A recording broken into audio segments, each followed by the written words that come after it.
Et notre invité de ce soir, c'est Ella Kenyé. Bonsoir et merci d'avoir accepté notre invitation. Merci de parler à cœur ouvert. Bonsoir Aline, bonsoir à tous les panélistes. Merci de m'avoir invité. Alors, votre caméra, elle est en face de vous. Oui.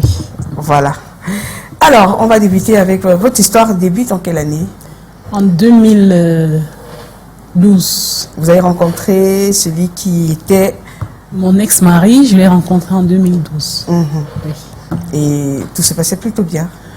Oui, quand on s'est rencontrés, il est venu au Cameroun pour ses congés habituels. Il réside en Europe. Donc, il est arrivé au Cameroun. Il avait besoin d'une femme. Il cherchait une femme à épouser. Par le canal de nos deux parents, donc sa mère et mon père, nous sommes rentrés en contact. Et à notre rencontre, nous avons eu quelques semaines d'échanges, de rendez-vous. Et nous nous sommes accordés qu'on allait se marier. Et comme il devait rentrer dans le pays où il réside, il a proposé qu'on se marie avant qu'il ne rentre. Donc le mariage a été fait avant son retour. Et tout se passait plutôt bien. Oui. Donc quand le mariage s'est passé, tout allait bien. Je veux dire, sur le plan des finances, est-ce que vous en aviez déjà parlé? Tout était beau, il donnait ce qu'il faut donner? Il faut dire que sur le plan des finances, la relation était à distance. Puisqu'on s'est marié, il est parti, je suis restée au Cameroun. Donc sur le plan financier, franchement, on ne s'est pas accordé. Mais néanmoins, je lui soumettais certains besoins financiers qu'il résolvait. Oui.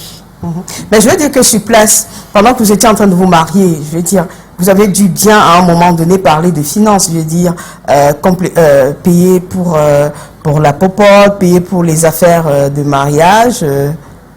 Justement, là, Aline, ce fut une grosse erreur de ma part. Comme je l'ai dit, cette histoire m'a beaucoup appris sur la vie et sur moi-même. Parce qu'aujourd'hui, j'ai compris que dans toute relation... Oui, mais qu'est-ce qui s'est passé? Vous allez nous donner les leçons après. Qu'est-ce qui s'est passé? Je veux dire, à la base, on ne s'est pas entendu sur la gestion financière du couple. Et c'était une erreur. Non, je veux dire, pendant les préparatifs du mariage, il y avait bien quelqu'un qui payait. Vous deviez bien être en train de discuter. C'est lui qui payait. C'était naturel. C'est lui qui payait. Donc, il est parti, je lui soumettais certains besoins financiers qu'il résolvait. Mais quand je le rejoins par la suite, 2 ans après, et quand je commence le travail, là, le problème de la gestion financière se pose. Non, je veux dire que vous êtes encore au pays. Oui. Il fallait bien faire des démarches. Vous n'avez rien vu venir au niveau des démarches qui dépensaient. C'est vous, c'est lui? Bon, c'est lui qui dépensait, comme je l'ai dit. Donc, je lui soumettais certains besoins financiers qu'il résolvait. Il dépensait également pour la procédure de regroupement familial qu'il était en train de faire afin que je le retrouve. Donc, ça, c'est les dépenses qu'il faisait. Mais maintenant, au niveau de la gestion financière du couple, concrètement, puisqu'on ne vivait pas encore ensemble, c'était pas l'ordre du jour en fait.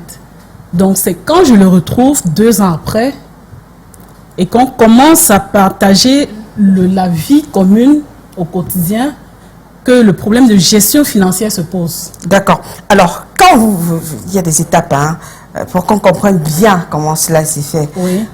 Avant que vous n'y arriviez, il vous a dit que vous alliez travailler. Vous étiez d'accord de travailler. Bien évidemment. Il vous a trouvé du travail. Moi, personnellement, je lui ai fait la proposition. C'était même une condition de ma part qu'il fallait que je travaille. Parce que je ne m'imaginais pas sans travail. Il vous a trouvé du travail. Il m'a trouvé du travail avant que je ne le retrouve, je ne le rejoigne en Europe. Donc, quand j'arrive en Europe, 3 jours, 4 jours après, je commence le travail. Et quand je commence le travail, 1 mois, 2 mois après, le problème de gestion financière se pose parce que monsieur pensait que c'est lui qui allait gérer mon revenu. Qu'est-ce qu'il vous a dit concrètement? Il m'a ouvertement dit qu'il fallait que je lui donne mon salaire mensuel. que c'est lui qui allait gérer mon revenu. Il me l'a dit ouvertement. Oui. Et pourquoi ça vous a dérangé? Parce que c'est votre mari. Ça m'a beaucoup dérangé parce que en tant que femme, déjà en tant qu'être humain, je sous-entends que j'ai une indépendance et une liberté à défendre. C'était bien commun ou pas? À la base, c'était bien commun. Mais pour moi, le bien commun ne sous-entend pas que l'un doit gérer le salaire ou le revenu de l'autre. D'accord. Donc vous ne vouliez pas lui donner votre argent? Non, pas du tout. Et vous avez refusé de lui donner votre argent? J'ai refusé carrément de lui donner mon salaire. Et vous preniez son argent pour vous occuper des besoins de la maison? Il rationnait. Donc la popote à la maison, c'est lui qui gérait les factures d'électricité, c'est lui qui gérait. Mais il faut dire que parfois, quand j'avais des problèmes de santé, je m'occupais moi-même de ma santé. Donc j'avais quand même une petite contribution que j'apportais déjà. Oui. Et puis, est-ce que vous n'aviez pas, il ne vous a pas suffisamment convaincu de ce que c'était nécessaire qu'il puisse gérer aussi votre salaire? Non, par contre, là, ce fut l'une des principales raisons pour lesquelles j'ai catégoriquement dit non, parce que pour lui, il voulait catégoriquement gérer mon revenu, parce que selon lui, c'est grâce à lui que je suis en Europe. Donc ça, c'était sa principale motivation. Et ça m'a particulièrement, ça m'a choqué. Ça vous a choqué pourquoi? Vous êtes ça m'a choqué parce que franchement, je pense que ce soit en Europe, que ce soit en Afrique, que ce soit, peu importe le lieu où on se trouve dans le monde, un mariage reste un mariage, une relation amoureuse reste une relation amoureuse. Donc il n'y a rien qui change d'un pays à l'autre ou d'un continent à l'autre. Donc pour moi, ce n'était pas une raison particulière. Ce n'est pas parce que j'étais en Europe, grâce à lui, entre guillemets. Pas entre guillemets, c'est grâce à lui. Ben oui, grâce à lui, je dis entre guillemets parce que quand même, il faut dire que avant que je le rencontre, j'étais en service dans une structure de la place ici, au Cameroun. Et j'avais une vie quand même plus ou moins stable.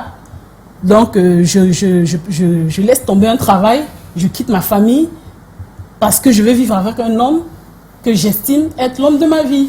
D'accord. Alors, et quand vous êtes arrivé là, à quoi vous servait votre argent? Quand vous vouliez gérer votre argent vous-même, il vous servait à quoi votre argent, votre salaire? Mon argent me servait à prendre soin de moi, à prendre soin des miens, de mes proches, de ma famille et aussi de sa famille à lui. Oui. Est-ce qu'il vous avait demandé de prendre soin de sa famille? Ben, j'ai une belle famille. Si j'ai une belle famille, et ma belle famille même, je dois aussi l'aimer en retour. Donc c'est ça l'amour, c'est le partage. Oui, mais à quel niveau est-ce que vous situez ça me servait aussi à contribuer aux charges de la maison, ou bien c'était pour lui, c'est lui l'homme, il doit gérer les charges de la maison? J'ai donné un exemple tout à l'heure. Quand j'avais un problème de santé, je ne l'attendais pas. Je prenais soin de moi-même. Non, je ne parle pas de vous, je parle des charges communes de la maison. Ah, des charges communes de la maison. Donc, quand je lui fais la proposition, quand il me dit il gère mon revenu, je lui dis non, mais je lui fais quand même une proposition. Je lui dis écoute, ce qu'on peut faire, c'est que on ouvre un compte commun tous les deux où chacun de nous verse un montant par mois et on s'organise. On va évaluer nos charges et nos projets communs qu'on aura à construire, à bâtir ensemble. Et à la fin du mois, chacun de nous verse une partie de son revenu dans ce compte. Quand vous évaluez, c'était en termes de combien de pourcentage pour lui et combien de pourcentage pour vous à peu près de participation? Honnêtement, à cette époque, j'étais dans du 50-50. 50 pour moi, 50 pour lui. Mais aujourd'hui, ce n'est plus le cas. Aujourd'hui, je ne peux plus me permettre de faire un 50-50 avec un homme. Ce sera combien? Ce sera 80 pour l'homme, 20% pour moi. Qu'est-ce qui vous arrive? C'est nous. Vous avez la parole tout à l'heure. Alors, mais qu'est-ce qui vous a, je veux dire, puisque ça a été le principal problème, la principale raison de votre séparation, qu'est-ce qui vous a choqué au point où vous souteniez Mordicus il ne touche pas mon salaire. Si tu penses que tu l'as touché, mieux on se sépare. Qu'est-ce qui... Si c'est votre homme, si c'est vous la femme, et que c'est lui qui doit gérer, pourquoi est-ce que vous avez décidé de laisser tout tomber parce que vous ne voulez pas qu'il touche à votre salaire? Bon, il y avait plusieurs motivations. Il y avait aussi ces infidélités.